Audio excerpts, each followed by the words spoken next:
I sat in the third chair from the window, while my son's wife smiled at me, the way you smile at a man you've already buried. They'd already picked out the drapes. They'd already priced the house. Brooke leaned toward my son and said, soft enough that she thought I couldn't hear, that we should talk about what happens to the yard once things get simplified. My own son nodded, didn't look at me. I sat there, hands folded, and let her keep talking, because I already knew what was in that folder, and she didn't. Then the lawyer turned the page. But before the lawyer turned that page, there was a funeral.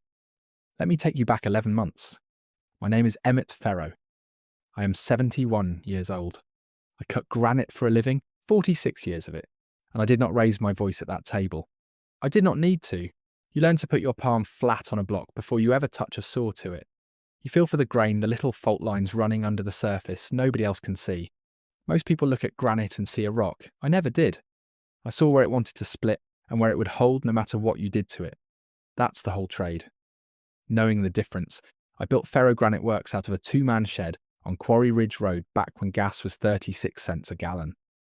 46 years later, it's cutting stone for courthouses in 3 states, kitchen counters for half of North Georgia, and headstones for more of our neighbours than I like to think about. My wife Adeline used to say, I talk to rocks more than I talk to her. Some weeks she wasn't wrong, but she also knew where every dollar in that business came from, because she watched me build it with my own hands, one slab at a time, starting when we didn't have 2 nickels between us. Adeline Rose Ferro. That was her name. She died 11 months ago. Heart failure. Quick in her sleep, which I'm grateful for even now because she went easy and she went in her own bed in the house I built her. I still can't walk past her sewing room without slowing my step. We'd been married 43 years. She kept her own accounts the whole time. Small ones. Nothing that would turn a head. So I always have something that's just mine. Emmett, she used to say. I never once asked her to explain that. A woman who stands beside a man for 43 years, while he builds something out of dust and sweat, has earned the right to keep one drawer nobody else opens.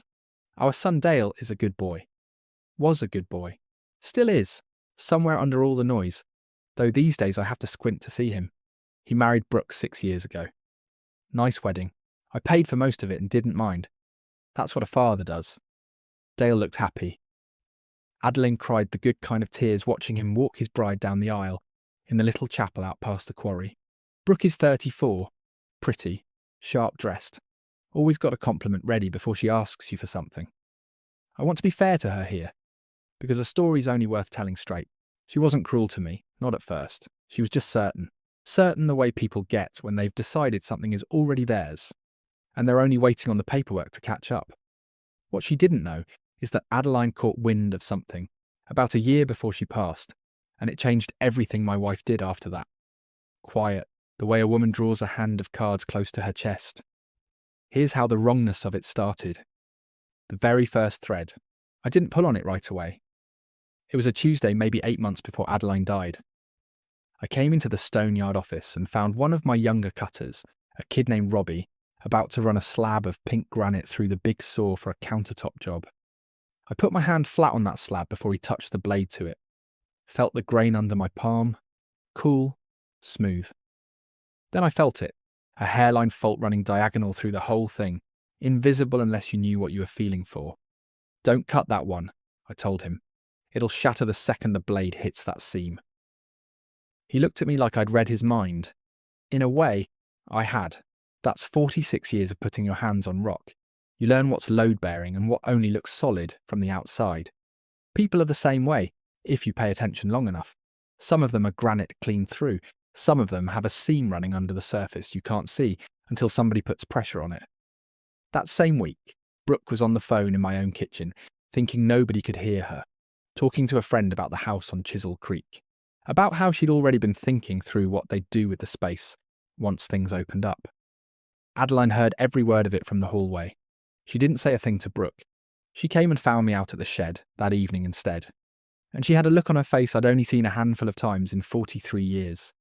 The look she got when her mind was made up and wasn't going to be talked out of it. Emmett, she said. I heard Brooke on the phone today. She's already measuring the drapes. I asked her what she meant. She's planning for after we're gone like it's already happened, Adeline said. Like we're just a formality she's waiting on. I told her she was probably just talking. Young people talk ahead of themselves. Adeline shook her head slow. Maybe, she said. But I'm not leaving anything to maybe. 2 days later, she called Constance Ashworth, our lawyer down in Elberton, a woman who'd handled our business affairs for going on 12 years, and she made an appointment. She didn't tell me what it was about. I didn't ask. 43 years, you learn some doors, you let a woman close behind her without following. What Adeline did in that office, I wouldn't find out for 8 more months. Not until a different room, a different day, a will reading with my son's wife smiling at me like she already had the deed in her purse. But I'm getting ahead of myself, and I promised you the whole thing, so let me lay it out in order. The way it actually happened. The way I lived it. The Stoneyard, by the time all this started, was worth somewhere north of $1 million. Equipment and land and standing contracts included. $1,160,000, the appraiser would later say. 46 years of granite dust and early mornings, and every nickel of it earned. Not inherited, not gifted, built. The house on Chisel Creek, the one I put up with my own 2 hands the year Dale was born, was worth close to $290,000 by then. Modest by some standards, priceless by mine. Adeline's own accounts, the ones she'd quietly grown over 4 decades of careful saving, sat at $178,000. Money she never touched for anything but Christmas, and the grandkids' savings bonds. None of those numbers mattered to me the way they mattered to Brooke, though I didn't know that yet. Not fully. What I knew was that Dale and Brooke had bought a bigger house of their own, 3 years back, out past the county line, nicer than anything I ever needed, and that Brooke had started up a little side business flipping houses, buying worn properties, dressing them for quick sale. I thought it was smart at first, ambitious. I even told Dale so.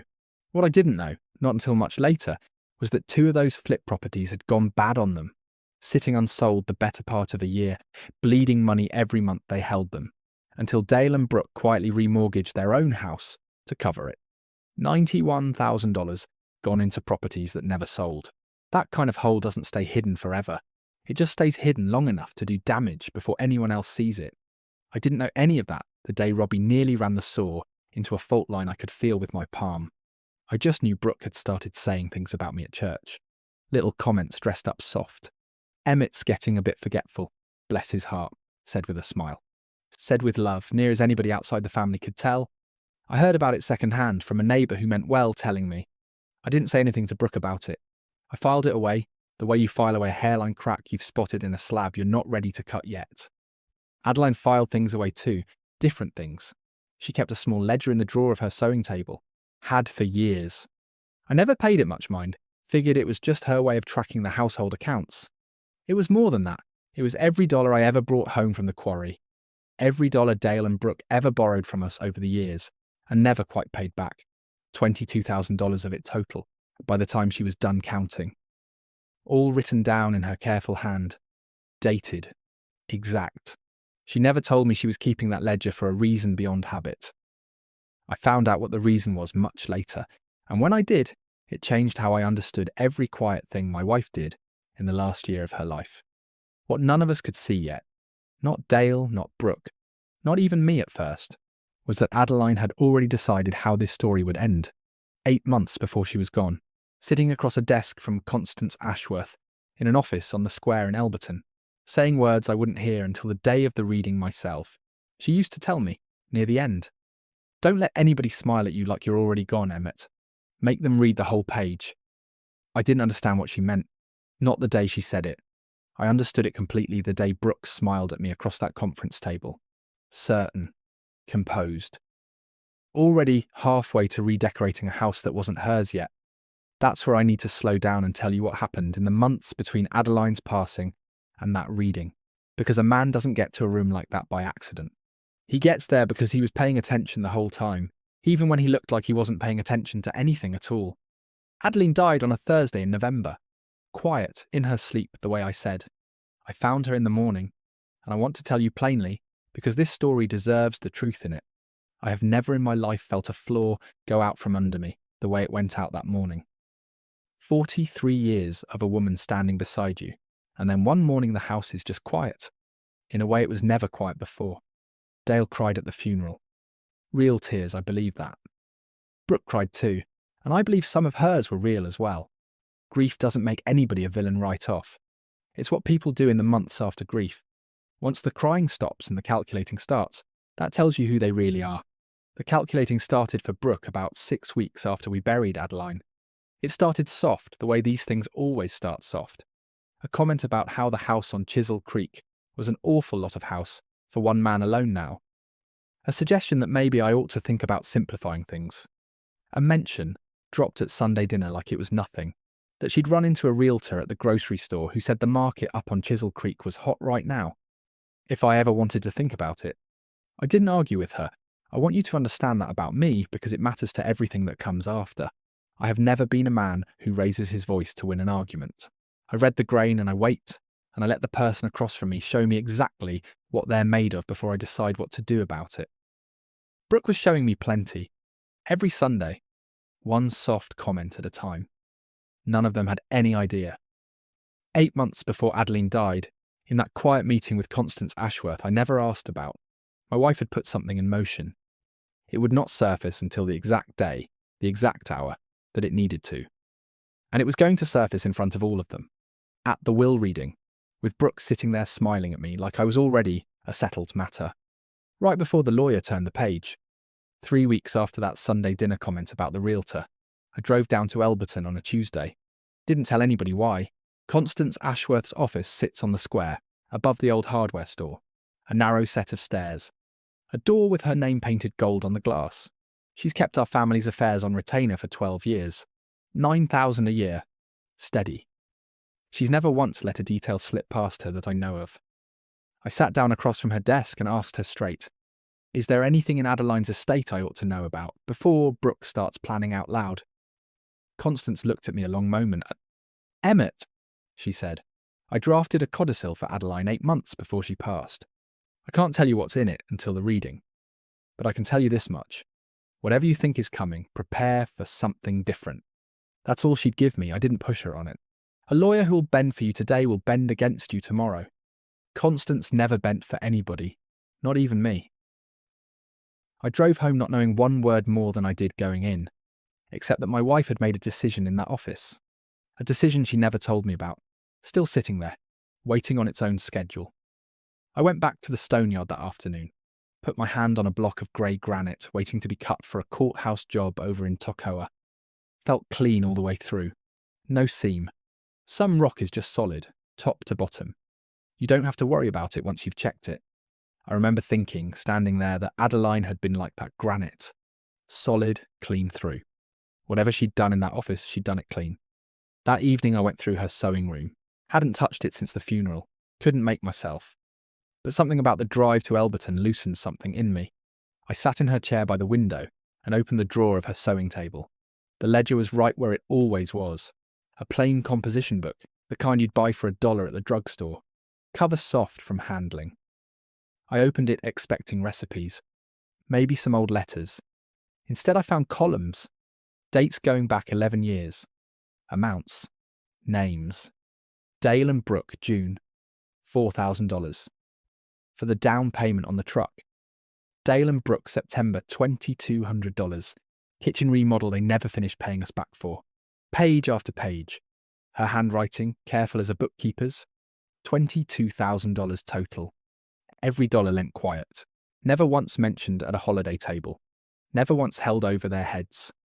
At the bottom of the last page, in ink that looked newer than the rest, one line by itself. Don't let anybody smile at you like you're already gone, Emmett. Make them read the whole page. I sat in that chair a long time with that book open on my knee. My wife had spent the last months of her life quietly building a case. The same way I'd spend a morning checking a slab for a fault before I let a customer put money down on it. She never raised her voice about any of it.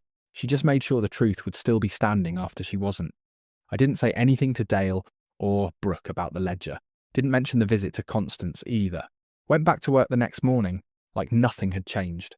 Because on the surface, nothing had. That's the thing about reading the grain. You don't announce what you found. You just know where the weak spot is, and you plan your cut around it.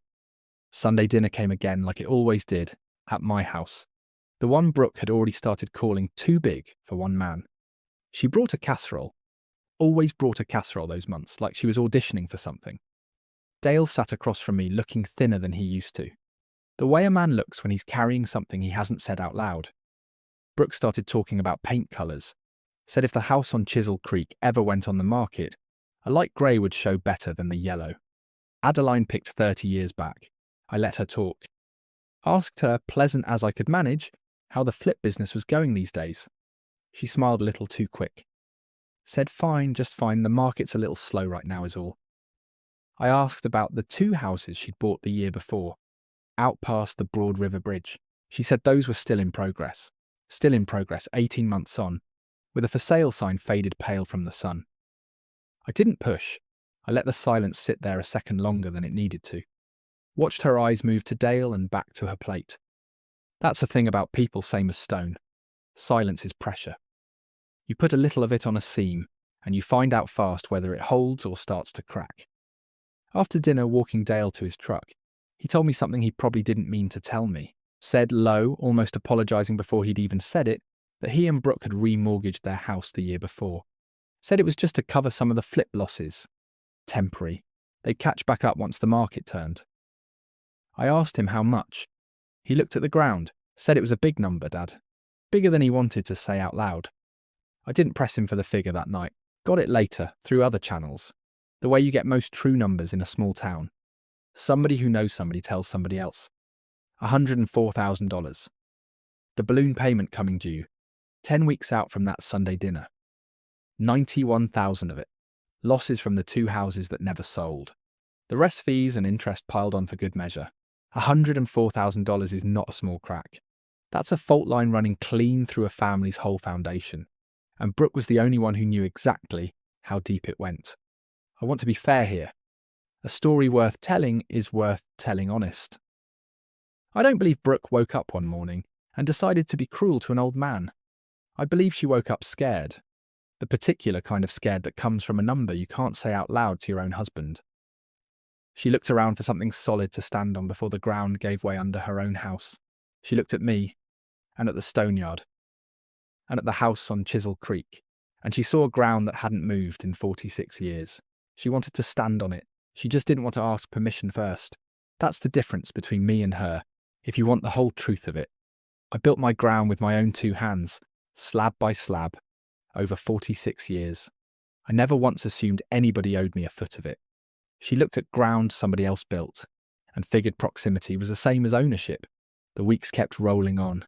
Brooke's comments kept coming, softer each time. That's its own kind of tell. A soft comment repeated often enough stops being a comment. It starts being a plan. Then, about 2 months before the reading, I got a call from Hollis Vance, a quarry equipment dealer I've done business with for 30 years. Buys and sells saws and cranes and cutting rigs, up and down 3 states. He called on a Thursday evening, sounding uneasy in a way I'd never heard from him before. Emmett, he said, I need to ask you something. I need you to tell me straight. Has anybody talked to you about selling off equipment from the yard? I told him no. Nobody had said a word to me about it. He went quiet a second. Then he told me Brooke had come to him 3 weeks earlier, alone, and asked about an advance against equipment she said was coming to Dale soon, once things at the family got sorted out. She'd taken $15,000 off him. Cash. Against equipment that wasn't hers to sell. That wasn't even Dale's yet. That belonged to a business Adeline and I built before Brooke was old enough to drive. I thanked Hollis for calling, told him I'd handle it. I hung up the phone and sat in my kitchen a long while. The same kitchen where Adeline first heard Brooke measuring the drapes over the phone. I understood something I hadn't fully understood before. Brooke wasn't just planning ahead anymore. She was already spending money that didn't exist. Borrowing against a future she hadn't earned and didn't have the right to promise. $15,000 on top of the $104,000 balloon payment, on top of the $91,000 in flip losses. The numbers were stacking up on her like snow on a roof that was never built to hold that kind of weight, and she was the only one who could see how close it was to caving in. I didn't say a word to Dale about any of it. Not yet. I wanted to see how far she'd go before the reading. A man reading the grain doesn't cut the stone the moment he finds the fault. He waits until the customer is standing right there, ready to put their money down. Then he shows them exactly what they were about to buy. The reading was scheduled for a Thursday in October. 11 months to the week after we buried Adeline. Constance called to confirm the date and the time, and to ask, almost gently, if I was ready. I told her I'd been ready for 8 months, I just hadn't known it yet.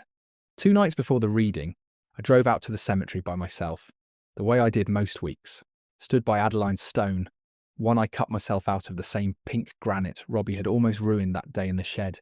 I told her out loud, the way you talk to somebody you still expect to answer, even after you know better. Told her I found the ledger. Told her I understood what she meant now, about making people read the whole page. The wind moved through the pines behind the cemetery fence. I stood there a while longer than I needed to. Then I drove home and slept better than I had in weeks. Thursday came. Dale picked me up. Quiet the whole ride, the way he'd been quiet for months. Brooke rode in the back seat, dressed sharp, composed. A woman who believed she already knew how her morning would end. We walked into Constance Ashworth's office on the square in Elberton. Up the same narrow stairs I'd climbed alone weeks before. We sat down at the same conference table where I'd sat with Adeline 100 times over the years, for one business matter or another. Constance had the folder in front of her. Thick. Official. Adeline's careful handwriting visible on a few loose pages clipped to the side. Brooke sat across from me and smiled. That same smile. Warm on the surface. Pity underneath it. The kind of smile you give a man you've already filed away as finished. She leaned toward Dale and said, soft enough she must have thought I couldn't hear her, that we should really talk soon about what happens to the yard once things get simplified. I folded my hands on the table and said nothing. Constance cleared her throat, opened the folder, and began reading the will exactly as everyone in that room expected it to read. The house, the accounts, standard language, familiar names. Nothing that would have surprised anyone who'd ever sat through one of these before. Brooke's shoulders eased. I watched it happen. The small release of tension in a woman who thought the hard part was already behind her. Then Constance turned the page. Constance read the codicil slow, the way you read something you know is going to change the temperature of a room. Pursuant to an amendment executed 8 months prior to my passing, she said, all personal accounts, the residence located at Chisel Creek, and all associated property are hereby placed in trust, naming Emmett Louis Ferro as sole lifetime beneficiary. Brooke's smile didn't move for a second, then it did. I watched it go, piece by piece, the way you watch a crack finally reach the surface of a slab you already knew was compromised underneath. Wait, she said. That's not, we thought. Constance kept reading.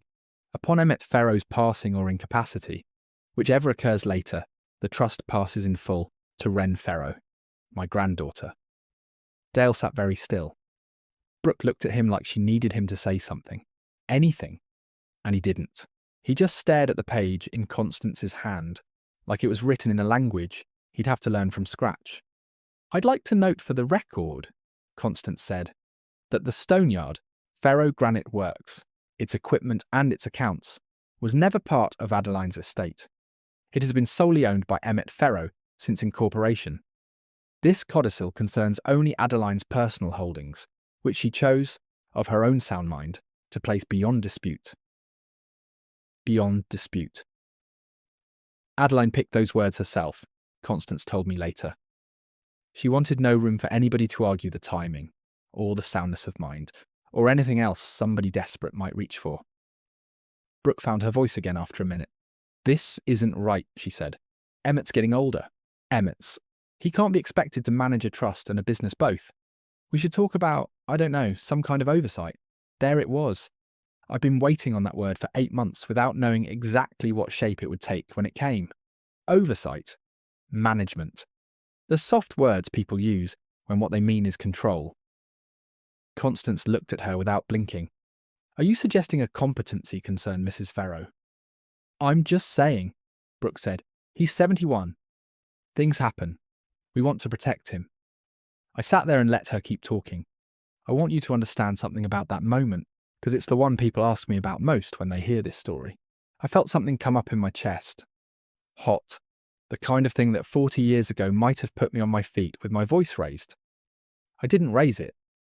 I put my hand flat on the table instead, the same way I put my hand flat on a slab of stone, feeling for what was underneath. I don't need protecting, I said. I need people to read the whole page before they start deciding what's on it. Brooke's face went a colour I hadn't seen on her before.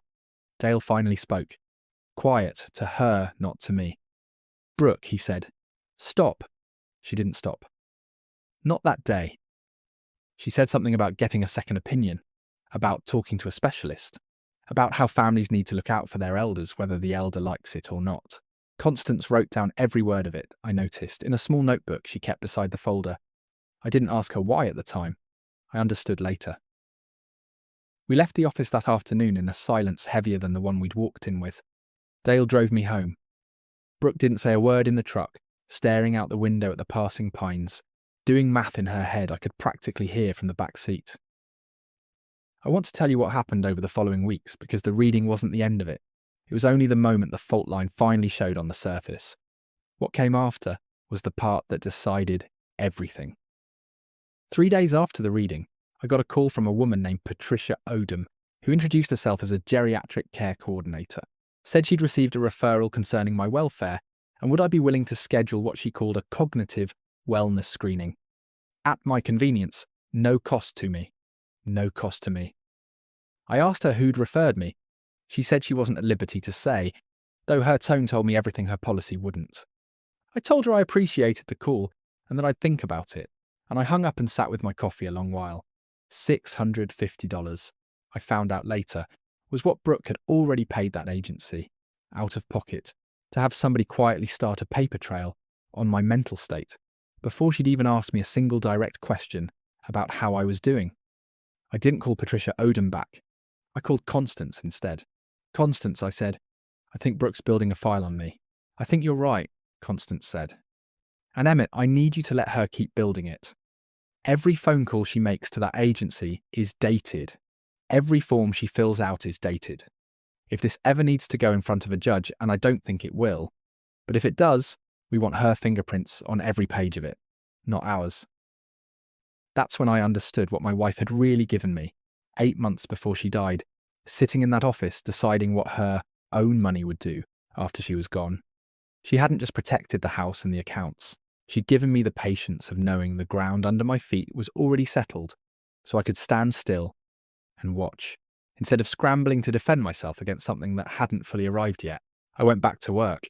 The quarry doesn't stop running because the man's family is falling apart around him, and there's a mercy in that I didn't expect. I put my hands on stone every day. That October, checking for seams, cutting clean lines, training Robbie on how to feel for a fault before the saw ever gets close to it.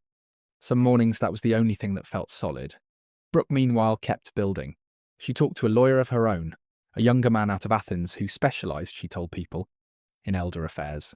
She started dropping comments at church, in the grocery store, at the hardware store where half my old customers still shopped. "Emmett's not himself lately. We're worried about him living alone out there.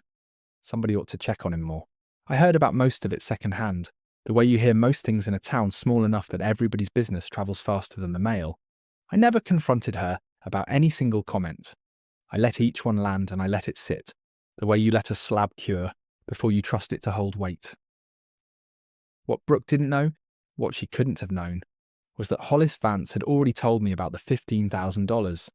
She didn't know Constance had every date and every dollar of her guardianship inquiries logged in a folder separate from the estate file. She didn't know that her own remortgage balloon payment, $104,000, was now less than 8 weeks from coming due, and that the bank doesn't care one bit whether a family is in the middle of a delicate situation. Banks care about dates. I got a call from Dale about 3 weeks after the reading. He sounded different, tired in a way that wasn't about sleep. "Dad," he said, "can we talk?" "Just us." I told him to come by the Stoneyard Saturday morning, early, before the crew came in. He showed up right on time, which he hadn't done in months, and he stood in the doorway of the office a minute before he came all the way in. "I found the loan paperwork," he said. "The full number. $104,000, Dad. I didn't know it was that much. Brooke told me it was manageable. She never showed me the actual statements." I asked him how he found out. "The bank sent a notice to the house," he said. "About the balloon payment. I opened it because I thought it was for the truck insurance. It wasn't." He sat down across from me, in the same chair Robbie usually sat in when I was teaching him to read a slab, and he put his face in his hands for a minute. When he looked up, he looked more like the boy I remembered, than the man he'd become these past few years. "Dad," he said, "is this why? Is this why she's been pushing so hard about you? About the trust? About getting somebody to look at you?" I didn't answer him right away. I wanted him to sit with the question a while longer, the way I sit with a fault line before I decide how deep to cut around it. "I think you already know the answer," I told him finally. "I think you've known for a while and you didn't want to say it out loud because saying it out loud means admitting your wife's been building a case against your own father to solve a problem she never told you about." Dale didn't argue with me. That told me more than anything he could have said. I want you to hear this part clearly, because it's the part where the story could have gone a different way, a worse way, if I'd let anger get in front of judgment. I did not tell Dale to leave his wife. I did not tell him Brooke was evil, because I don't believe she is. I told him the truth, plain, the way I'd tell him the truth about a piece of stone. "Your wife is scared," I said. "Scared people make bad decisions and then build stories to justify them. That doesn't make what she's doing right. But it does make it something you can still walk her back from, if she's willing, and something you need to see clearly whether she is or not." Dale nodded slow. He didn't say much else that morning. He shook my hand before he left, which he hadn't done since he was a teenager mad about a curfew, and he drove off in his truck with a look on his face I hadn't seen since before Adeline got sick. I didn't know yet whether that look meant anything would change. I only knew that for the first time in months, my son had looked at the actual paperwork instead of his wife's version of it, and a man who's looked at the real numbers once rarely goes back to believing the version that hid them. That Saturday afternoon, Hollis Vance called me again. Different reason this time. "Emmett," he said, "that $15,000 your daughter-in-law borrowed against, she missed the first repayment date. I need to know how you want me to handle it." I told him to handle it exactly like he'd handle it with anybody else who owed him money and missed a payment. No favours, no quiet extensions. Hollis had run his business honest for 30 years, and he wasn't going to start bending the rules for my family, not on my account. "I understand," he said. "I just wanted you to hear it from me before it got ugly through other channels." I thanked him. I hung up the phone and sat in my kitchen and thought about my wife's ledger, sitting now on my own kitchen table where I'd started keeping it. The numbers she'd written down over 11 years lining up, one by one, against the numbers piling up now on Brooke's side of the scale. 22,000 we quietly lent them and never asked back. 104,000 they owed the bank. 15,000 Brooke had already spent that wasn't hers. $650 paid to a stranger to build a file suggesting I couldn't be trusted with any of it. The numbers don't lie, even when the people attached to them do. That's another thing Granite and people have in common. You can dress up the surface however you like. The weight underneath tells the real story every time. 2 weeks after Dale found the loan paperwork, Brooke filed something.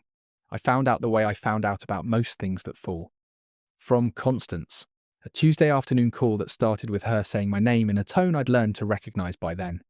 "Emmett," she said, "Brooke's attorney filed a petition this morning. Guardianship. Temporary. Pending evaluation. It cites the wellness screening she tried to schedule, your age, and a statement from a neighbour claiming you'd been, quote, confused about dates recently." I asked her which neighbour. Constance told me it was Verna Castile, a woman 2 properties down I'd waved to maybe 4 times in the past year. Brooke had apparently been cultivating her since before the will reading. I sat with that a minute. A stranger, more or less, willing to sign her name to a claim about my mind. Because somebody asked her to, and made it sound like kindness, I'll tell you honest. That petition scared me more than anything Brooke had done up to that point. Not because I thought it would win. Constance said straight out it had almost no chance. The codicil's language saw to that. So did the doctor's notes already on file confirming my full competency, a year prior, part of the same paperwork Adeline arranged. What scared me was the principle of it. That a person could walk into a courthouse and file a piece of paper saying a man wasn't fit to run his own life, based on nothing but a neighbour's second-hand impression and a wellness call he'd politely declined. That's the fear this whole thing runs on, if you've never lived through it. Not the money. Money is just numbers, and numbers can always be fixed with better numbers. The fear is that somebody decides on your behalf, without your consent, that you've become a problem to be managed instead of a man to be asked. I drove out to Constance's office that same afternoon. She had the petition printed and waiting. I read it twice. My own name on a legal document. Discussed like an object instead of a person. We're going to respond, Constance said. Hard but calm. No shouting in any filing. We let the paper speak.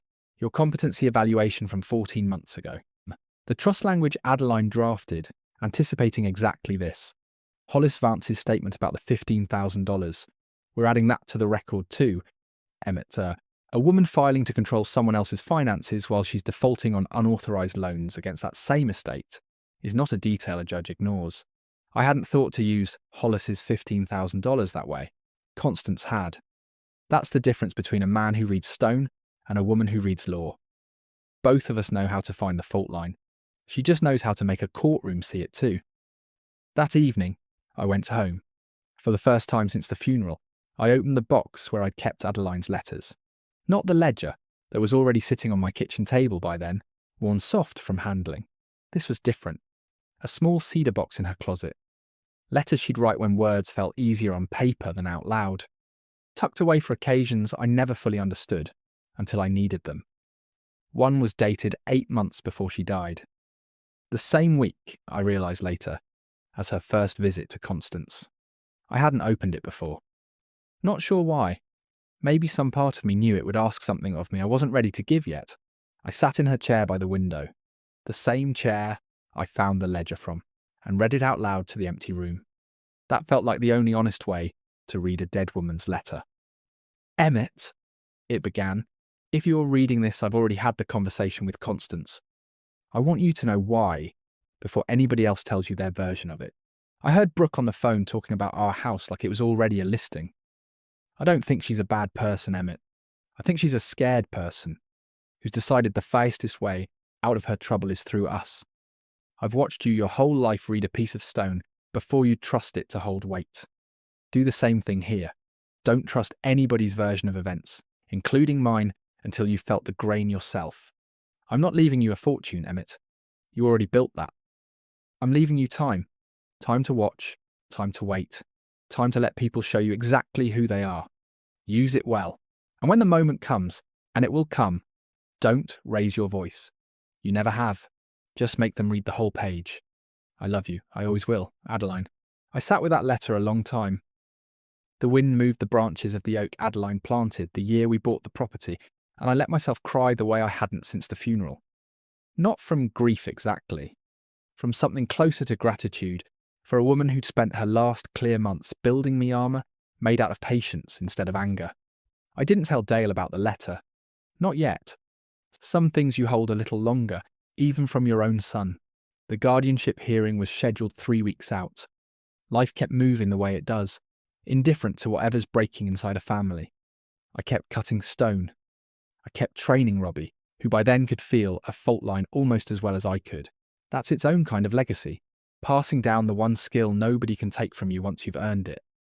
Brooke, meanwhile, was unravelling faster than she was willing to admit. Dale started telling me things, quietly, over coffee some mornings before work. The way a son starts telling his father the truth, once he's decided his father is the only one left, telling him the truth back. She's not sleeping, he told me one Wednesday. She's on the phone with the bank every day now. They're talking about the $104,000 balloon payment like it's not negotiable anymore.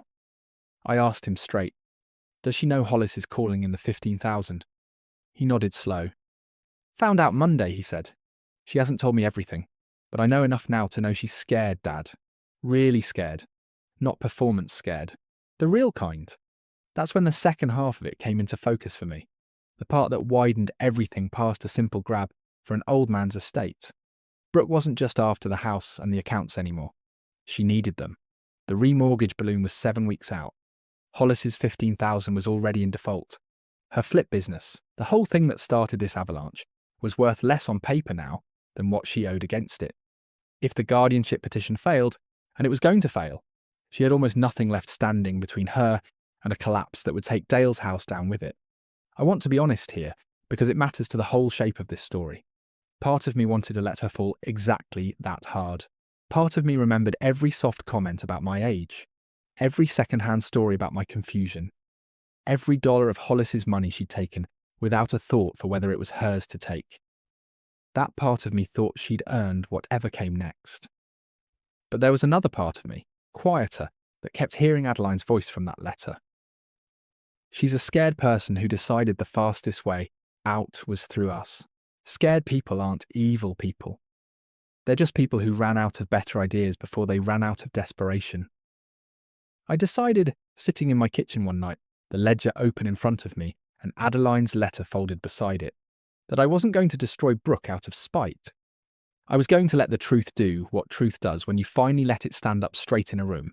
I was going to stop absorbing a weight I'd been quietly carrying for months, watching her build a case against me while I said nothing. I was going to let the consequences of her own choices land exactly where they belonged. Not 1 inch further, not 1 inch short. That distinction mattered more than I can easily explain. There's a difference between revenge and simply stepping back. Revenge reaches out and does something to somebody. Stepping back just means you stop doing something for them. I've been holding up a roof for this family for 46 years, one way or another. Financially, patiently, quietly.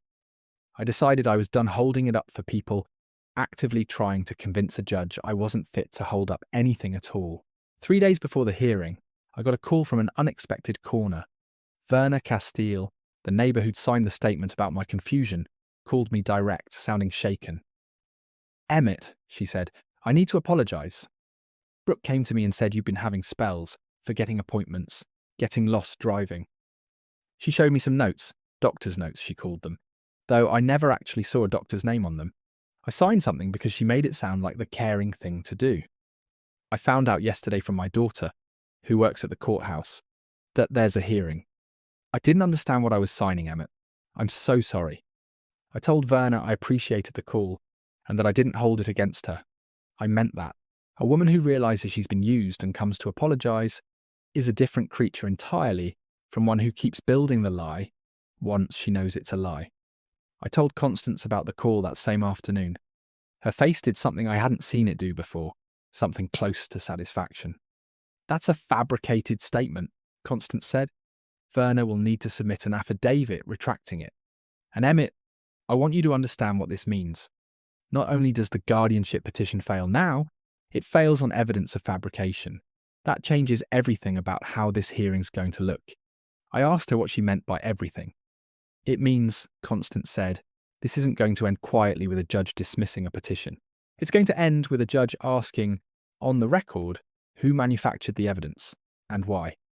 Your daughter-in-law is going to answer that question in front of her own husband, in a room full of people, with $104,000 in debt, already breathing down her neck, and $15,000 more in default besides." I sat with that a long moment. Somewhere in the back of my mind, I heard my wife's voice again. The line from her letter. The line from the ledger. Same words in 2 different places, because she'd meant them twice as hard.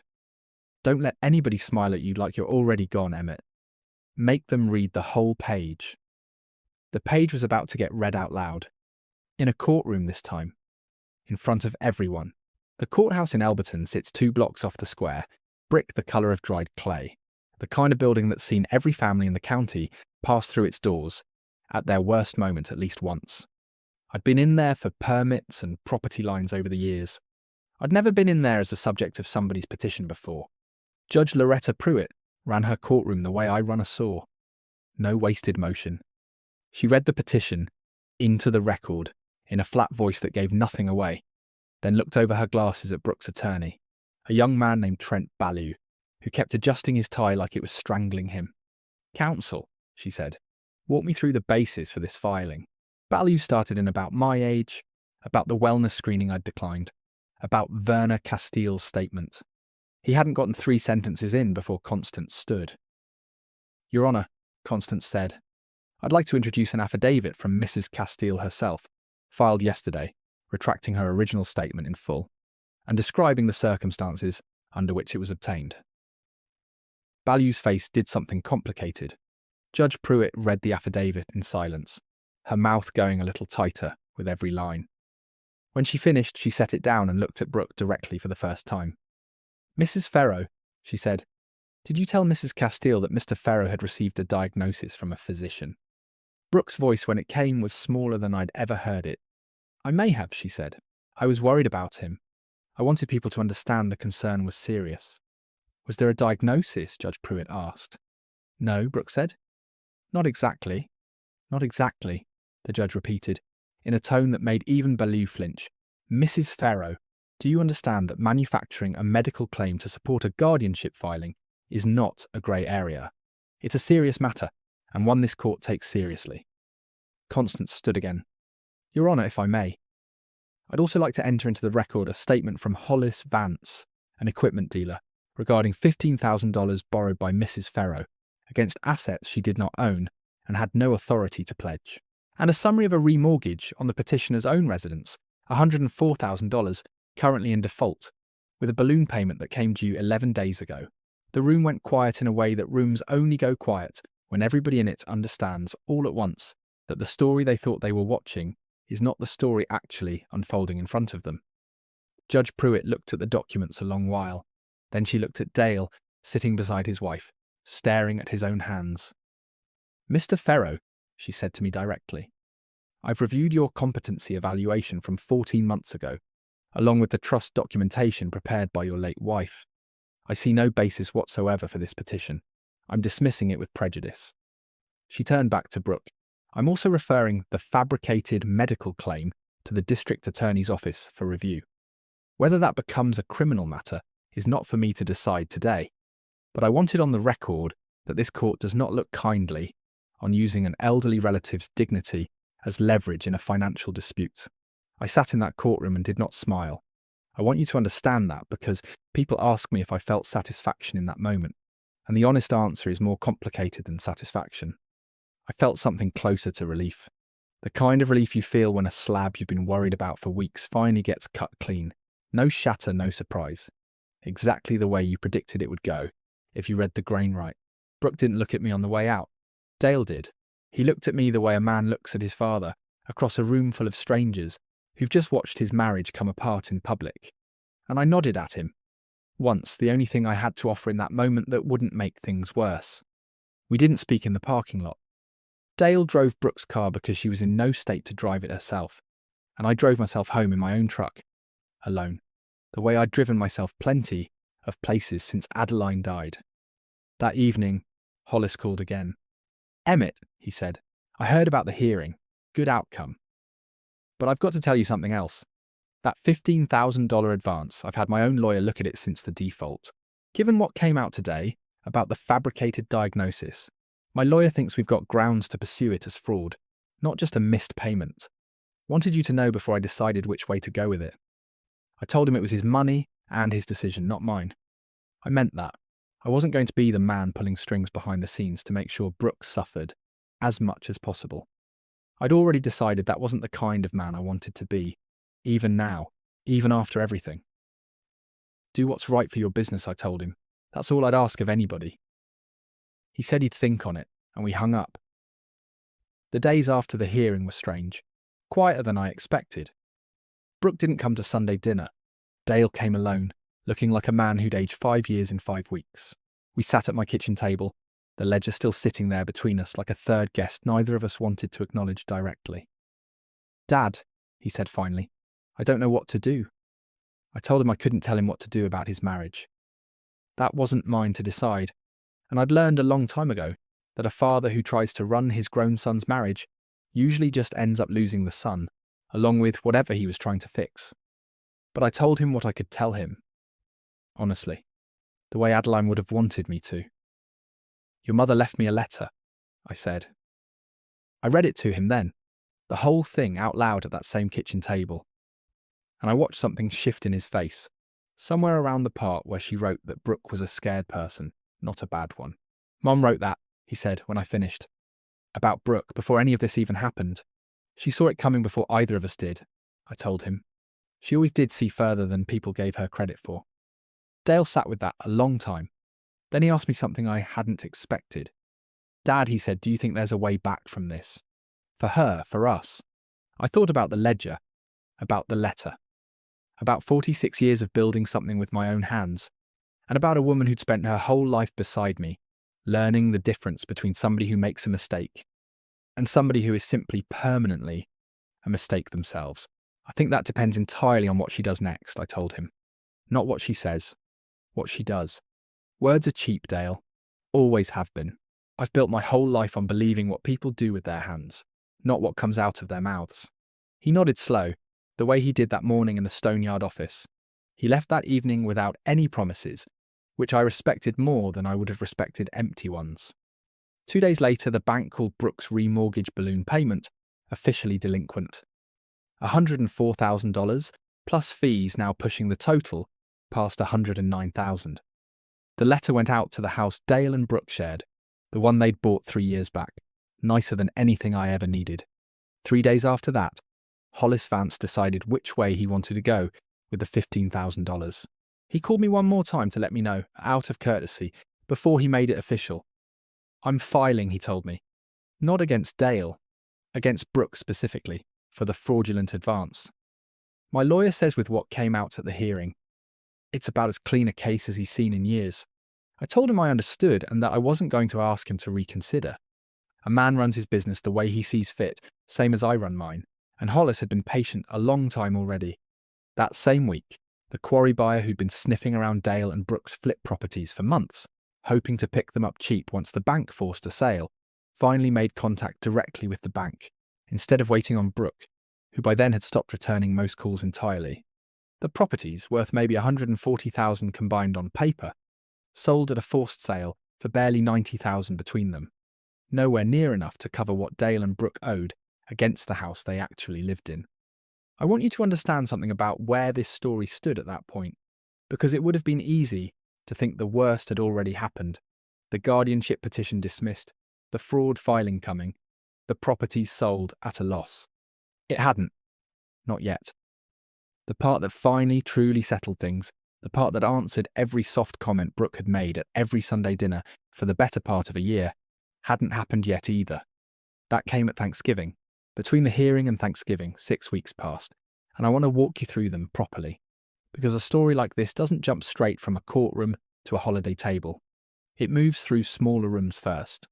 The Monday after the hearing, the bank sent Brooke and Dale's remortgage into official delinquency. $104,000 plus fees, now sitting past $109,000 total, a number that doesn't care one bit whether a family is in the middle of something delicate. Numbers never do. Wednesday of that same week, Hollis Vance called me one more time, out of courtesy, before he made his decision official. I'm filing, he told me. Not against Dale. Against Brooke specifically, for the fraudulent advance. My lawyer says with what came out at the hearing, it's about as clean a case as he's seen in years. I told him I understood, and that I wasn't going to ask him to reconsider. A man runs his business the way he sees fit, same as I run mine, and Hollis had been patient with my family a long time already. That same week, the 2 flip properties, out past the Broad River Bridge, finally sold, forced by the bank, nowhere near what they cost to buy and hold. $140,000 combined on paper, $90,000 actual, barely a dent against what Dale and Brooke owed on their own house besides. I didn't celebrate any of it. I want you to understand that clearly, because it would be easy to tell this story as a man watching his enemies burn and feeling good about the smoke. That's not how it felt. Every number that came in during those 6 weeks felt like watching a slab crack further along a fault line I'd already found weeks before. You don't cheer a crack, you just note where it's spreading, and you wait to see if the whole piece is going to hold or come apart. Dale came by most Saturday mornings during those 6 weeks, same time he'd started coming since the day he found the loan paperwork. Some Saturdays we didn't talk much. He'd sit in the office chair, drink coffee, watch Robbie work a slab under my direction. Other Saturdays he talked more than he had in years. She's not eating right, he told me one week. She stopped going to church, which she never missed before. Not once in 6 years. I think she's ashamed to look people in the eye. I asked him how he was doing, underneath all of it. Angry, he said. Then he sat with that word a minute, like he was testing whether it was the true one. Then, no, not angry. Tired. Tired of watching somebody I love dig a hole and not knowing whether to hand her a shovel or take it away from her. That's not a question I can answer for you, I told him. Only she can answer it, by what she does next. He nodded, the way he'd started nodding a lot those weeks, a man working something out slowly that he couldn't rush no matter how much he wanted to. Thanksgiving in our family had always meant my house, 43 years of it. Adeline's table, her good china, the ham she used to glaze with a recipe she never wrote down because she said a good cook keeps the important things in her hands, not on paper. This was the first one without her, and I'd been dreading it since October. Dale called me the week before, sounding careful in a way that told me he'd rehearsed what he was about to say. "Dad," he said, "Brooke wants to come. She says she needs to say some things to you. In front of everybody, if that's okay. She says it's the only way she can make it feel real to herself." I thought about that a long moment. I thought about the ledger, about the letter, about the hearing, and Judge Pruitt's flat voice dismissing the petition with prejudice. I thought about what Adeline would have done, and I already knew the answer because she'd told me in a letter 8 months before she died. "Let her come," I said. "Everybody deserves the chance to read the whole page out loud if they're finally ready to." Thanksgiving morning, I set the table the way Adeline always set it, her good china down from the cabinet, her empty chair at the end left just as it had always been left. Not out of superstition, just habit, the kind you don't break even when the person who started it is gone. My granddaughter Wren came early to help me in the kitchen. She's 12 now, sharp as a tack, and she asked me, peeling potatoes at the counter, whether Aunt Brooke was still going to be part of the family after everything.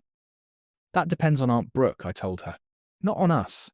Dale and Brooke arrived at noon. Brooke looked different than she had in months, thinner, tired in a way makeup couldn't quite cover.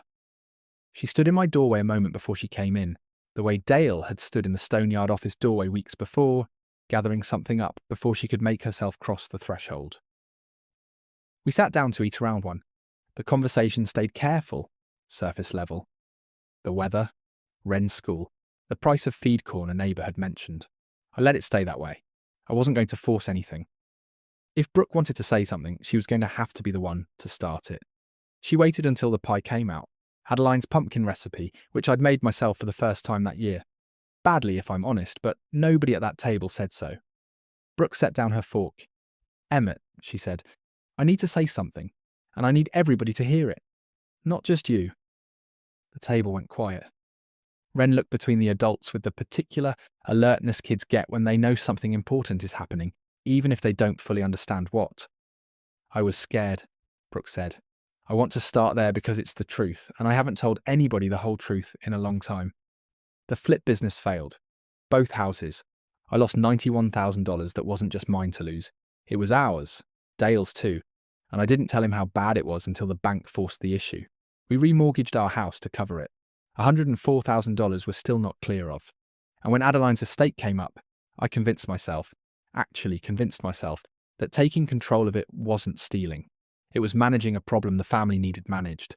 I told myself Emmett getting older meant somebody responsible needed to step in.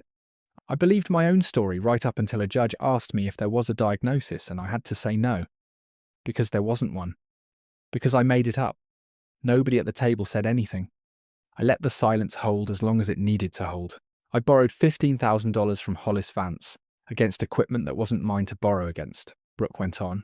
I paid a stranger $650 to start a file suggesting you were confused, Emmett, when you have never once, not one single time, forgotten anything that mattered.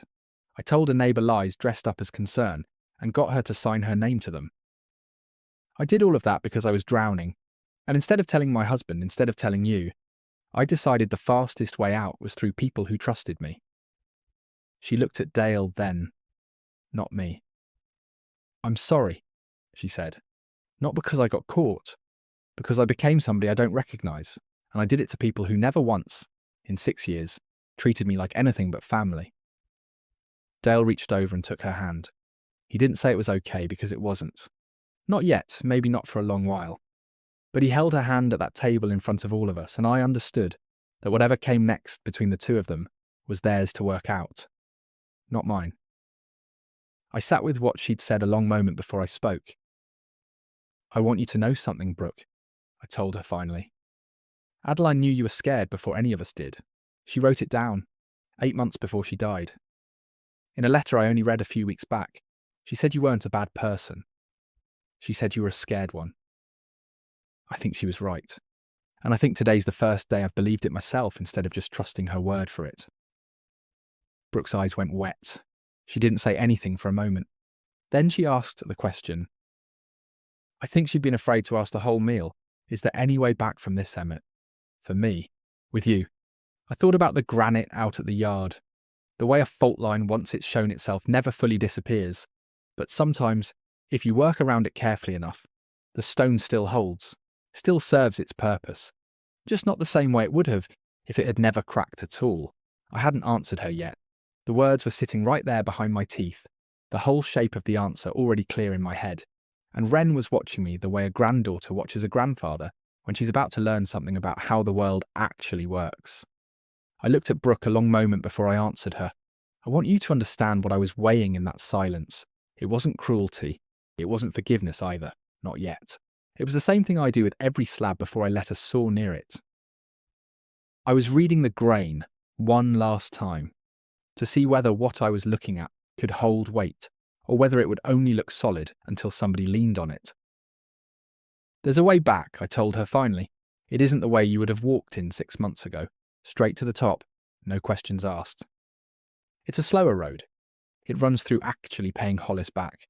Every dollar, on whatever terms he sets. It runs through you telling that judge, and the district attorney if it comes to that, the exact truth you just told this table, without a lawyer softening a single word of it. It runs through years, probably, not months, of showing this family who you actually are instead of telling us. But it's there. The road's there if you want to walk it. Brooke nodded, crying now in earnest. The kind of crying that isn't performance. Because there's nobody left to perform for. Dale held her hand tighter. Wren watched from across the table. Quiet. The way a 12-year-old watches when she understands she's seeing something that matters, even if she can't name exactly what yet. I want to be honest about what happened in the days right after that dinner. Because it wasn't as clean as I'd like to tell it. Confessions at a table are easy compared to what comes after. The following Monday, Brooke's own attorney, Trent Ballou, called Dale directly, without Brooke on the line, and told him the smartest move now was to say nothing further to anybody, to let the guardianship dismissal stand as the end of it, and to treat Thanksgiving as a private family matter that never needed to touch a courthouse again. Dale told me about that call 3 days later, sitting in my kitchen, turning his coffee cup slow between his hands, like it was the only thing keeping him steady. He wants us to just let it go, Dale said. Says there's no upside in Brooke saying anything more. Says it could open her up to the fraud claim going further than it already has. That silence is the safer road for the family now. I asked him what Brooke thought about that advice. She doesn't know yet, he said. He called me first. I think he wanted me to talk her into it before she made up her own mind. I sat with that a long moment. This was the test, I understood then. The real one, more than the dinner table confession had been. It's easy to say the true thing out loud once in a warm room, with your family looking at you with something close to forgiveness in their eyes. It's harder to keep saying it 3 days later, when a lawyer, paid to protect your interests, tells you silence is the smarter play. What do you think? I asked Dale. Not what Ballou thinks, what you think a woman does after she tells the truth once. Does she keep telling it, or does she let a lawyer talk her back into managing it? Dale didn't answer me right away. He looked out the kitchen window at the stone yard beyond it, at Robbie moving a slab with the forklift. And he said, "Quiet, I don't know yet, Dad. I want to believe she keeps going. I'm scared she won't." That fear sat with both of us the rest of that week. I didn't reach out to Brooke myself. That wasn't my place, and Adeline's letter had been clear enough on that point that the work of walking the harder road belonged to the person walking it, not to the people watching from the porch. I went back to the stone yard each morning, put my palm flat on whatever slab was waiting, and waited to see which way the fault line was going to run. 9 days after Thanksgiving, Constance called me. I heard something in her voice before she even got a full sentence out, something that told me which way it had gone. "Emmett," she said, "Brooke called my office this morning." Not Ballou. Brooke herself on her own line. She wants to go forward with the district attorney's office, regardless of what her own lawyer advised. She said, and these are close to her exact words, that she was tired of letting other people manage the story of who she was. I sat with that for a long moment before I could say anything back to Constance. I thought about the ledger sitting on my kitchen table, about the letter in the cedar box, about a woman who'd spent the last months of her life building me the patience to wait for exactly this moment, without ever telling me it was coming, without ever promising me it would. I want you to hear something else, though, because this story doesn't get to end simply just because one hard choice got made. 2 weeks after that phone call, before anything with the district attorney's office had even been formally scheduled, Brooke came to see me on her own, drove out to the Stone Yard on a Tuesday afternoon, alone without Dale, and found me in the office going over invoices. I didn't expect her, and I want to tell you honestly, some old part of me tensed up the moment I saw her car pull in. Old wounds don't heal just because a person says the right words once at a dinner table. She stood in the doorway a moment, same as Dale had stood there weeks before, same as she'd stood in my own front door on Thanksgiving. "Emmett," she said, "I'm not here to ask you for anything. I just wanted you to hear it from me directly, before it goes any further. I met with the assistant district attorney yesterday, Priya Doss. I told her everything. The diagnosis I made up, the pressure I put on Verna, all of it, in full. On the record, no lawyer softening a word of it, exactly like you said. I asked her how it went. She said it depends on the judge assigned, and on restitution, and on a supervised program if it's offered instead of a trial. But she said my full cooperation matters.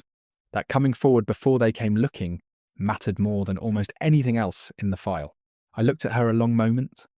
I thought about the $15,000 still sitting unpaid to Hollis, about the $104,000 balloon payment still hanging over the house she and Dale shared, about $650 spent trying to build a file against a man who'd never once given her reason to doubt his mind. "I believe you," I told her, "and I want you to understand something. Believing you and trusting you aren't the same thing yet. One of those you've earned back today, the other one takes longer." She nodded. "That's fair," she said. "That's more than fair." She left that afternoon without asking me for anything, exactly as she'd said she wouldn't. And I stood in the doorway of my own office a long while after her car pulled out, feeling something I hadn't expected to feel yet.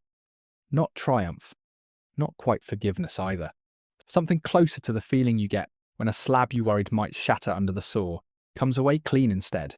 The fault line still visible if you know where to look, but the stone holding the way it's supposed to hold. I want to tell you about one more thing that happened during that first winter, before any of the healing had really started. I think it explains something about why I never let anger run the whole show, even when I had every reason to. It was mid-December, a few weeks before the diversion agreement got finalised. I ran into Trent Ballew, Brooke's own attorney, at the hardware store on the square. He looked uncomfortable the second he saw me, the way a man looks when he's spent months representing somebody against your interests, and suddenly finds himself standing 3 feet away from you over a bin of deck screws. "Mr. Ferro," he said, "careful. I want you to know I was only doing my job, advocating for my client's position." I told him I understood that. I meant it too. A lawyer who won't fight hard for a client isn't much of a lawyer, and I'd hired plenty of my own over the years to fight hard for me. Sometimes against people I later came to respect. That's the trade. Somebody has to argue every side of a thing before the truth gets to stand up clean in the middle of it. I asked him, since he'd brought it up, whether he still believed the guardianship petition had merit. He was quiet a moment, turning a box of screws over in his hand like it needed his full attention. "No," he said finally. "Honestly, no. I believed it when Brooke described it to me. I didn't dig deep enough into the wellness agency's paperwork before I filed. That's on me as much as it's on her. I should have asked more questions. That was more honesty than I expected from a man in his position. I told him so. Most people, once they've committed to a position, spend the rest of their lives defending it instead of questioning it," I said. Takes a certain kind of backbone to say the words I should have asked more questions out loud, to the person you tried to have declared incompetent. He laughed, short, surprised. "Never had a client's father-in-law give me a compliment mid-argument before," he said. "Wasn't a compliment exactly," I told him. "More an observation. I've spent 46 years reading Stone, and every once in a while I read a person the same way, and I like to say so when I find one worth the reading. We didn't become friends after that, not exactly. But he handled the rest of Brooke's paperwork honestly from then on, cooperating fully with Constance instead of fighting her on every procedural point the way he had those first few months. I think that hardware store conversation had something to do with it, small as it was. I also want to tell you about a phone call I got that same December from a reporter at the county paper, a young woman named Sadie Voss, no relation to anybody in this story as far as I know, who'd heard through the courthouse grapevine about the guardianship petition and its dismissal. She wanted to know if I'd be willing to talk about it for a piece on elder financial exploitation, a topic she said the paper had been wanting to cover for a while. I thought about it 2 full days before I called her back. Part of me wanted no part of it, wanted to let the whole business stay quiet and private, handled inside the family the way most hard things get handled in a small town. But another part of me, the part that had spent a year watching how easily a scared person could weaponize a courthouse against somebody who'd never done anything but build something honest with his own hands, thought other people in this county deserved to hear how it played out. I agreed to talk to her, on one condition. I didn't want Brooke's name in the piece. I told Sadie the point wasn't to punish my daughter-in-law publicly for a mistake she was already paying back in full. The point was to warn other elderly folks in the county what this particular kind of pressure looks like when it starts. The soft comments, the wellness calls nobody asked for, the sudden interest in simplifying things. Sadie agreed, and the piece ran in February. No names beyond mine. A straightforward account of the warning signs, dressed up with a few quotes from Constance about what protections exist and how to set them up before you need them. I got 3 calls that spring from other people in the county. 2 of them elderly men, 1 a widow near 80. All of them wanting advice on how to talk to a lawyer about protecting themselves the way Adeline had quietly protected me. I gave them Constance's number. I told each of them the same thing I'd tell anybody who asked. Don't wait until you're scared to make the call.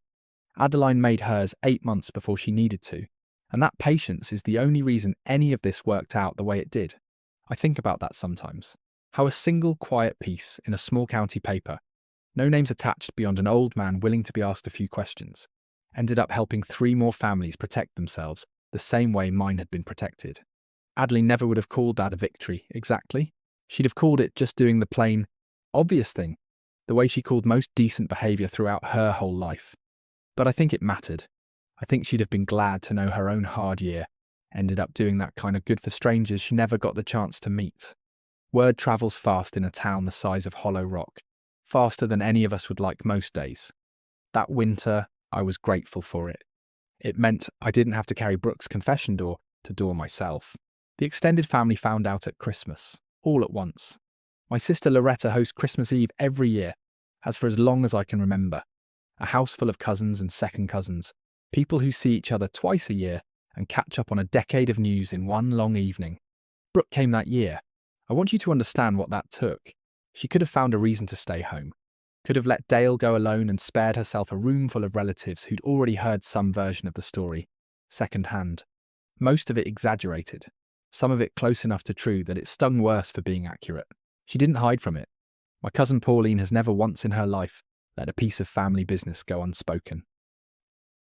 She cornered Brooke by the dessert table within the first hour, asked her straight out, in front of 6 or 7 other people. Whether it was true, she'd tried to have me declared incompetent. The room went quiet the way rooms do when somebody says the thing everybody's been avoiding. I watched Brooke's face.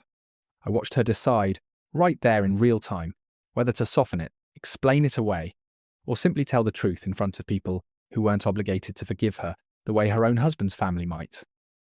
It's true, Brooke said. I filed a guardianship petition against Emmett based on a diagnosis I made up. I was scared about money I'd lost and didn't want anybody to know how bad it was. A judge threw it out. I've since gone to the district attorney myself and told them everything. I'm paying restitution. I'm not asking anybody in this room to forgive me tonight. I just wasn't going to lie about it if somebody asked me directly. Pauline didn't say another word about it that night. I noticed later she made a point of sitting near Brooke at dinner, which in my family passes for a quiet vote of respect. I sat across the room through all of that, an old man in a folding chair somebody had set up near the fireplace, because my knees don't love standing through a 3-hour gathering anymore. I didn't say a word either. I didn't need to. The truth had finally learned to stand up on its own in front of people, exactly the way Adeline said it eventually would, if I was patient enough to wait for it.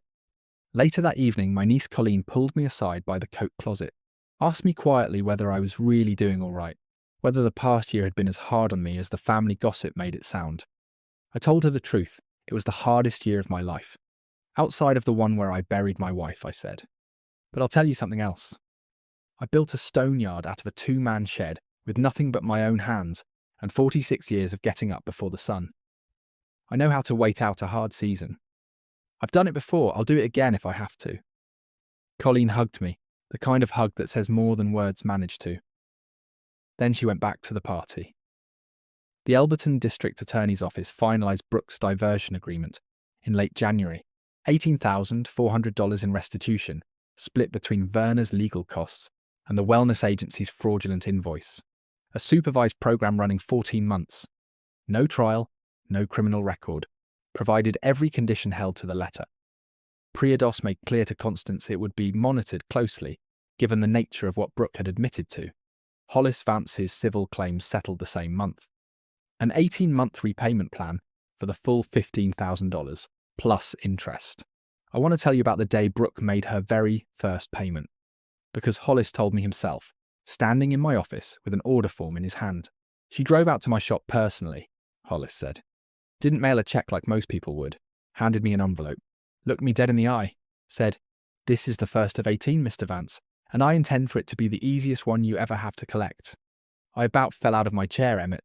Wasn't what I expected from her at all. That's when I understood something.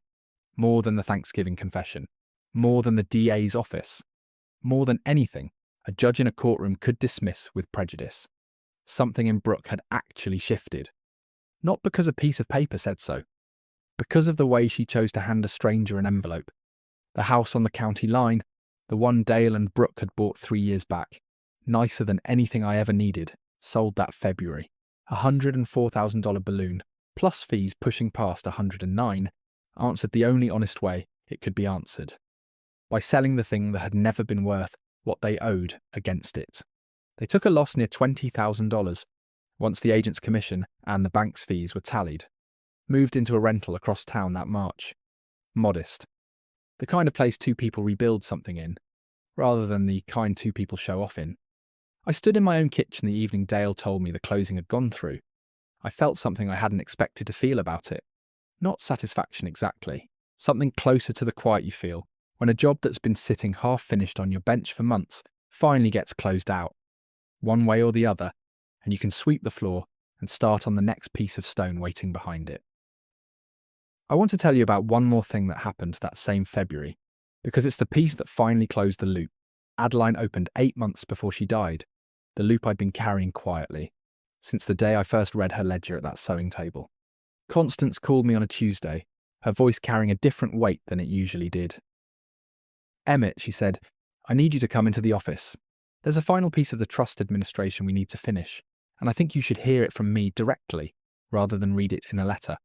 I drove down to Elberton that same afternoon, sat across from her desk the way I had so many times that year. She opened a folder I recognised, the same worn folder from the will reading, Adeline's handwriting still visible on a few loose pages clipped to the side. "There's a provision here," Constance said, that I held back at the original reading because Adeline asked me to only reveal it once a full year had passed, and once, in her words, we'd have some idea of how the family had settled. She wanted to see what kind of ground we were all standing on. Before this last piece got read, I asked her what it said. Constance turned the final page. Constance read it slow. The way she'd read the codicil that first day. The way you read something meant to land with its full weight. "If a full year has passed since my death," Adeline had written, "and if my husband has weathered whatever came, patient as he always is, without losing himself to bitterness, then I want one more thing done. I want the deed to the Stoneyard, ferro-granite works formally transferred, free and clear, into a new family trust naming Emmett as trustee for his lifetime. Naming, jointly, both Wren and any child of Dale's who has shown, in this past year, that they understand what it means to build something instead of simply wanting it. Constance will know how to judge that. She has watched this family longer than anyone outside it. I sat very still when Constance read that part. The Stoneyard had always been mine outright. Mine to give or sell or run into the ground if I chose to. I'd assumed that would stay simple. Uncomplicated. A plain fact with no hidden clause behind it. The yard alone was worth over $1 million by then, equipment and land and standing contracts included. Every bit of it built with my own hands, over 46 years. Adeline had reached 1 year past her own death and touched it anyway. Gently, the way she touched everything, making sure that even the one thing I'd built entirely on my own would someday carry her intention forward too. Constance looked up from the page. She wanted you to know she trusted your judgment completely. Emmett, she said, this isn't a condition forced on you. It's an invitation, if you want it, to formalize what she believed you'd already decide on your own. I asked her what happened if I didn't want it formalized that way. Then nothing changes, Constance said. The Stoneyard stays exactly as it's always been. Entirely yours. No strings, no clause, no obligation. She was very clear about that. She said, and I'm reading this exactly as she wrote it, don't let anyone, including me, tell you how to run what you built. I sat with that a long moment. I thought about Robbie, promoted as shop foreman that spring. A young man with no blood tie to our family, who'd nonetheless learned to feel a fault line the same patient way I had. I thought about Ren, 12 years old going on 13, already asking sharp questions about how the business worked, already understanding more about ledgers and trust and quiet dignity than most adults I know. I thought about Dale, who by then had started coming to the yard on weekdays, not just Saturdays, learning a trade he'd spent years assuming would simply be handed to him someday without the work behind it. And I thought about Brooke, standing in my office doorway that Tuesday afternoon in December, handing Hollis Vance an envelope she didn't have to hand him in person. $18,400 in restitution, already agreed to by then.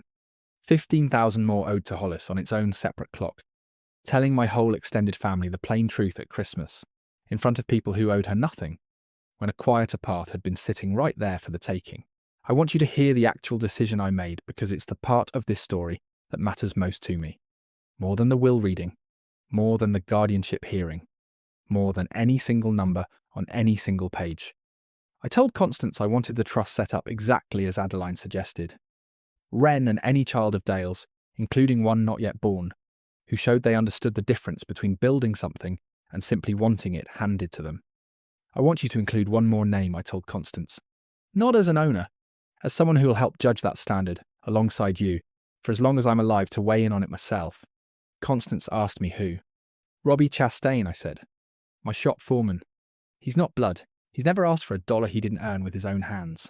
If anybody in this family needs a measuring stick for what it means to actually build something, instead of waiting for it, it's a young man who spent 2 years learning to read stone the same slow way I did, without a single shortcut. Constance wrote that down without a word of argument. I understood watching her do it, that Adeline had chosen well when she picked Constance Ashworth 12 years before any of this ever started.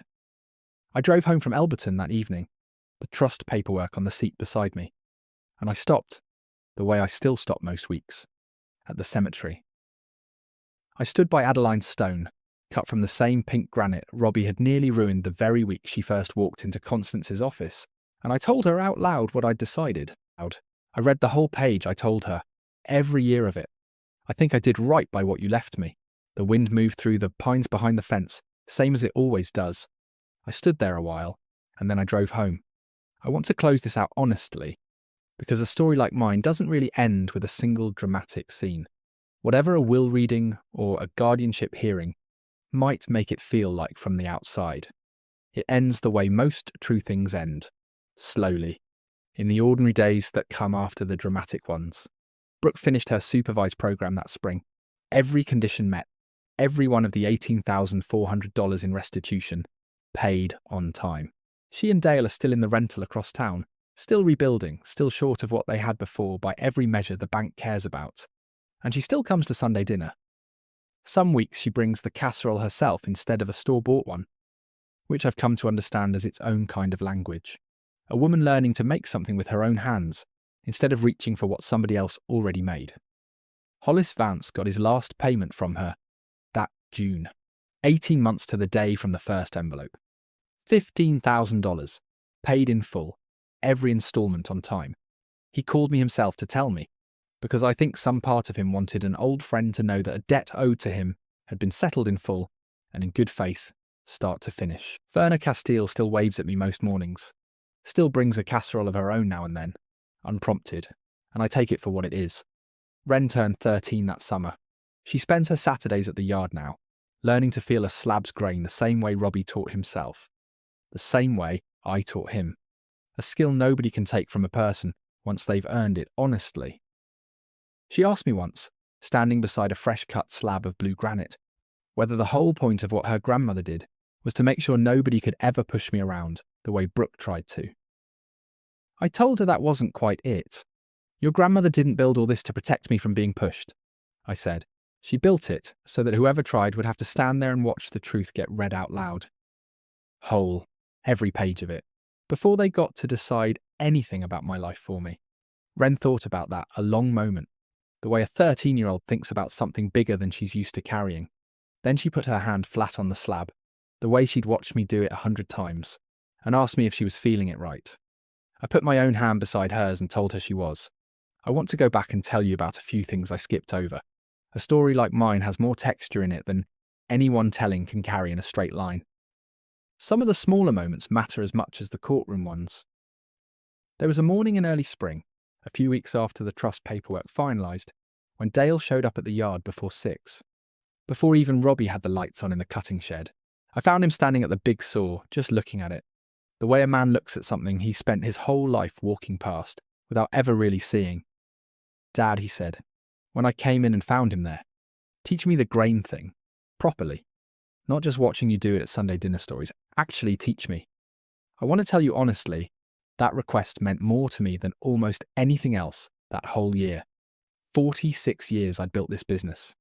Dale had grown up circling it the way a boy circles his father's work, close enough to smell the dust, never quite reaching in to touch it himself. He'd gone a different direction after school. Insurance for a while, then some sales work. Nothing that used his hands the way mine had been used every day since I was younger than he was now. I put a scrap piece of granite on the bench, one with a fault line I already knew was there, and I told him to close his eyes and put his palm flat against it. Feel for anything that doesn't feel like the rest, I told him. Don't rush it. Most people rush it because they're afraid of feeling stupid standing there with their eyes closed touching a rock. Get past that fear first. Everything else follows. It took him 4 tries before he found it. A hairline seam running diagonal through the piece, barely wider than a thread. When he finally felt it, his whole face changed. The way mine must have changed the first time my own father showed me the same trick on a scrap of limestone, back when I was younger than Dale's own son would be someday. There it is, he said, quiet, like he'd found something he didn't expect to still be capable of finding. There it is, I told him. Now you know what to look for. In stone. And everywhere else, if you're paying attention. He came back most mornings after that, before the crew arrived. By summer he could read a small slab almost as well as Wren could, though I want to be honest. Wren had a natural feel for it that took Dale longer to develop, maybe because a 13-year-old hasn't spent as many years convincing herself that some things are beneath her to learn.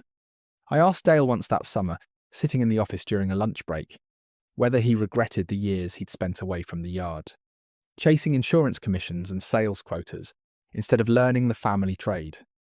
He thought about it a long while before he answered. I regret not seeing what was actually being handed to me, he said finally. Not the yard, not the money, the patience. Watching you and Mum build something slow, on purpose, instead of grabbing for something fast. I think some part of me thought that patience was just how old people did things, not something you could actually choose at any age, if you wanted to. That's the whole trade, I told him. Patience, and the willingness to check what's underneath before you trust it. Same with stone, same with people. I should tell you too about the quarry equipment buyer, a man named Delmer Ashby, no relation to Constance despite the shared name, who came sniffing around that spring hoping to make a deal on some older equipment Hollis Vance still had listed. Delmer had heard, the way everyone in 3 states of quarrymen eventually hears everything, about the fraud claim Brooke had settled, about the $15,000 paid back in full. He made the mistake of bringing it up at a trade show that April, thinking it might soften my price on a used compressor I had for sale. Heard your family had some trouble last year, Emmett, he said, grinning like he'd found an angle. Heard your daughter-in-law tried to take you for a ride. I looked at him a long moment. I want to be honest, some old instinct in me wanted to walk away from that conversation entirely. Wanted nothing to do with a man trying to use my family's hardest year as a bargaining chip over a compressor worth maybe $6,000. She made a mistake, I told him instead. She owned it, paid every dollar back. My son's family is stronger for it now than it was before any of this happened. If you're looking for a discount based on somebody else's hard year, Delmer, you're looking in the wrong shop. My price is $6,200, same as it was before you brought any of that up. It goes up another $200 every time you try that angle again. Delma bought the compressor at my asking price. Didn't bring up my family again. Not that day. Not since. I tell you that story because it's a small thing. $6,000. Nothing compared to the $1 million plus the whole yard is worth. Nothing compared to the $104,000 balloon payment that nearly buried Dale and Brooke's marriage. But it taught me something about how a family's hardest season follows you out into the world in ways you don't always expect. People will try to use your pain as leverage long after your own family has finished healing from it. You learn to hold your price. You learn not to let somebody else's cheap shot become the thing that defines the conversation. I think about Adeline almost every day still, more on some days than others. Her garden out behind the house, the one she tended for 30 years, still blooms every spring. Though I've had to learn myself which plants need watering twice a week, and which ones punish you for fussing over them too much. A lesson she never fully explained to me, because she assumed, I think, that she'd always be the one out there with the hose. Her rocking chair sits by the window in what used to be her sewing room. The ledger and the letter, both stored now in a small, fireproof box. Constance recommended I keep them in, alongside copies of the trust documents and the deed to the yard. I open that box maybe once a month. Not out of any particular need, just to remind myself what patience actually looks like when somebody puts it down on paper instead of just talking about it. Ren asked me once that same summer why I never got angry at Brooke. Not really. Not the way some of her friends' grandparents got angry at people who wronged them. Anger is expensive, I told her. It costs you clarity, and clarity was the one thing I needed most that whole year. Your grandmother knew that better than anybody I've ever met. She never once raised her voice at me in 43 years of marriage. Not because she didn't feel anger, everybody feels anger, but because she understood something. A raised voice tells people you've lost your grip on the situation. A quiet voice tells them you never lost it at all. Ren nodded slow, the way she does when she's filing something away to think about later, and went back to running her palm across the slab in front of her, checking for a fault line she was getting better at finding every week. The second anniversary of Adeline's death fell on a Thursday that year, same as the day itself had fallen 2 years before. That felt like the kind of coincidence that isn't really a coincidence at all, just a calendar doing what calendars do. I closed the Stoneyard for half a day, something I'd never done before. Not for holidays, not even for my own surgery 11 years back, when I came in on crutches rather than lose a week of production. Robbie didn't argue with me about it. He just told the crew we were closing at noon and didn't ask why because by then everyone at the yard understood without being told. I drove out to the cemetery alone that morning, same as always. But this time Dale asked to come with me, and Ren asked to come too. And for the first time in 2 years, I wasn't standing at that stone by myself.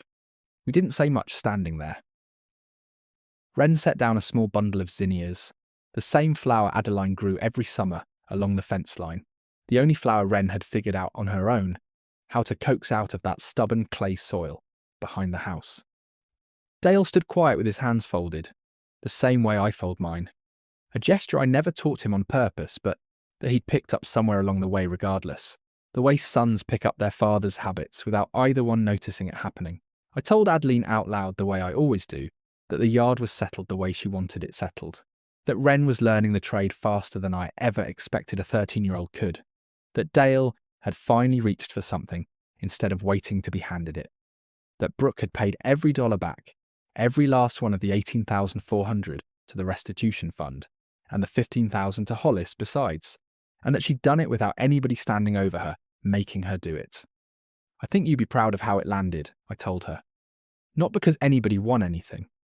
Because everybody who mattered ended up standing on ground they'd actually built themselves, instead of ground they were hoping to take from somebody else. Dale spoke for the first time since we'd arrived. Mom always said the ground doesn't care who's standing on it, he said, only whether they built it or borrowed it. I looked at my son, surprised he remembered that. Adeline used to say it to him when he was a teenager, complaining about chores around the property, never once explaining that she meant it about a lot more than yard work. She said a lot of things I didn't understand until later. He said, I understand most of them now.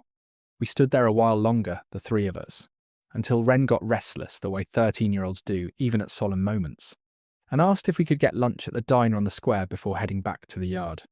I said we could. Adeline would have liked that, I think. 3 generations of her family walking away from her grave to go eat pie at the same diner she used to take Dale to as a boy. Life simply continuing the way she always wanted it to continue. Unbroken, patient, built to last. I want to tell you about one more conversation because it happened that same week and it's stayed with me since. Brooke called me directly, which she'd started doing more often that year. Small calls, nothing urgent. Mostly just checking in, the way family checks in on each other when the relationship has actually healed instead of just being patched over for appearances. "Emmett," she said, "I wanted you to know something before I told Dale. I've been offered a job, bookkeeping for a contractor over in Toccoa. Steady work, nothing flashy. I wanted to ask you something first, though, before I said yes." I asked her what. "Would it bother you," she said, "if some weekends I asked Ren questions about how your ledger system works? Not to take anything, just because I think I finally understand why your wife kept one for 11 years, and I'd like to learn to do the same thing. Honestly, this time, for my own family, starting from nothing instead of starting from a lie." I sat with that request a long moment. 2 years before, if you told me Brooke would call me asking permission to learn honesty from a 13-year-old girl and a dead woman's composition book, I don't think I would have believed you. But 2 years is a long time. If a person spends it actually walking the road instead of just talking about walking it. I told her that would be fine.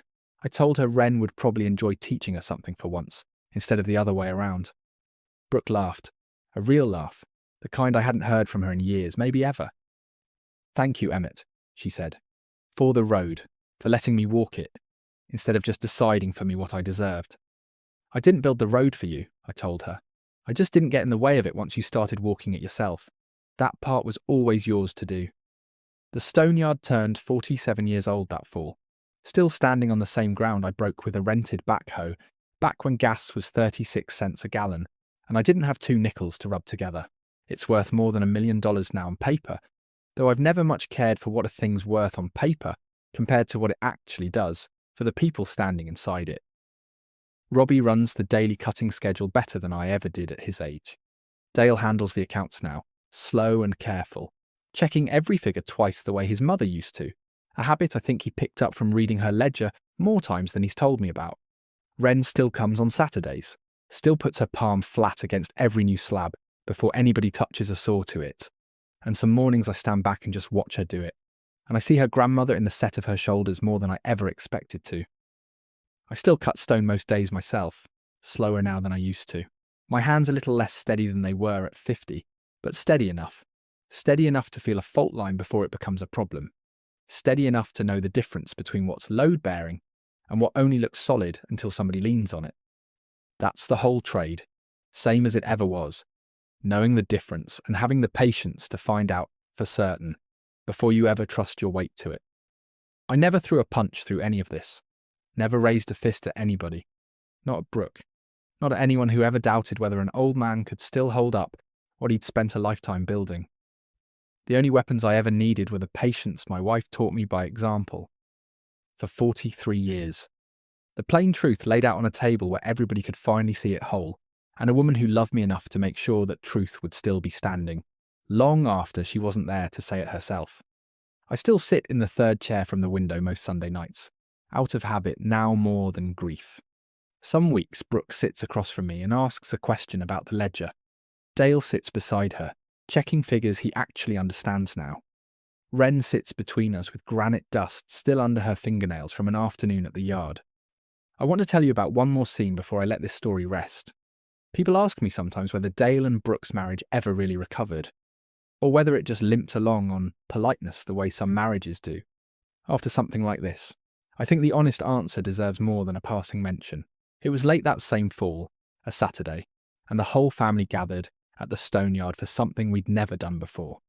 Robbie started calling it the harvest cut, an idea he suggested after watching me grow more sentimental than usual about the business turning 47. The idea was simple. Once a year, near the end of harvest season for the farmers who were half our customer base anyway, we'd cut one ceremonial slab together, as a family, and set it somewhere permanent on the property. Dale ran the saw that day, with me standing beside him, my hand ready to stop him if he drifted toward the fault line we both already knew was running through that particular block. Wren watched from the doorway with a notebook, writing down the measurements the way her grandmother used to write down dollar amounts in a composition book. A different kind of ledger for a different kind of inheritance. Brooke stood a little apart, the way she still sometimes did at family gatherings. Not because anyone excluded her anymore, but because 2 years of rebuilding trust hadn't fully erased the habit of standing at the edge of a room, waiting to see if she still belonged in the middle of it. I walked over and stood beside her while Dale finished the cut clean. No shatter. Exactly the way I'd taught him to expect if he read the grain right. You know, I told her, quiet, just between us, Adeline used to stand exactly where you're standing. Every single family gathering, first 10 years we were married, waiting to see if she'd earned her place at the centre of it yet. Brooke looked at me, surprised.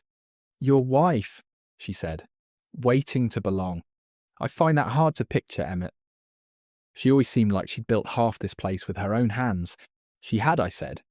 But it took her a decade of standing at the edges first, proving it to herself before anybody else needed proving to. Some people just need longer to trust the ground under them, even when they're the ones who poured it. Brooke was quiet a long moment, watching Dale set the finished slab onto a cart Robbie had waiting. How long did it take her, she asked, to stop standing at the edge? About the time Dale was born, I told her. Aye. She held that baby in the office doorway, right about where you're standing now, and something in her just settled. Like she finally understood the ground wasn't going anywhere, and neither was she. Brooke didn't say anything to that for a while. Then she asked, careful, like she wasn't sure she had the right to ask it yet, whether I thought she'd earned her place at the centre yet.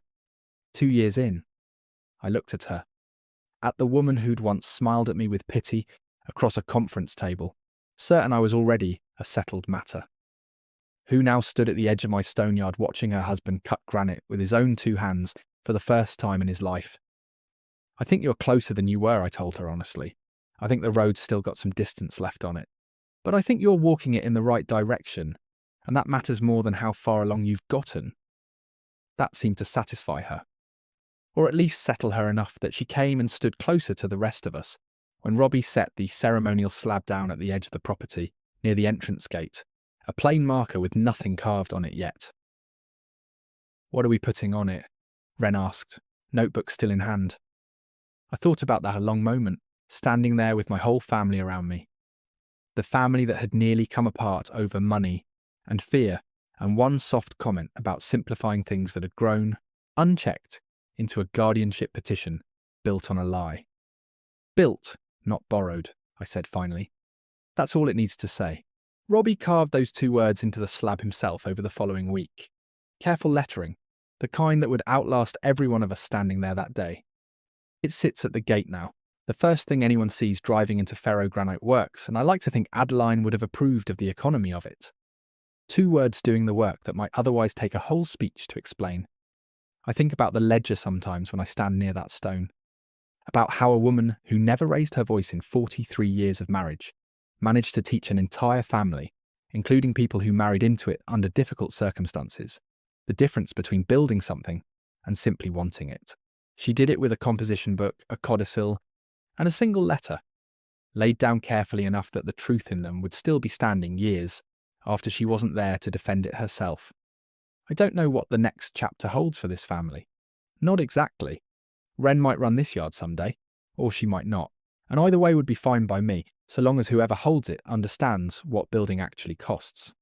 Dale and Brooke might stay married another 40 years, the way Adeline and I did, or they might not, and that's not entirely mine to predict or control. However much I've learned to hope for the first outcome over the second. What I do know is this: nobody in my family smiles at anybody else with pity anymore. Not across a conference table, not at a Sunday dinner, not standing at the edge of a stone yard watching a saw finish a clean cut. We learned the hard way what happens when somebody assumes they already know how the story ends before the whole page gets read. We don't make that mistake twice. Not in this family.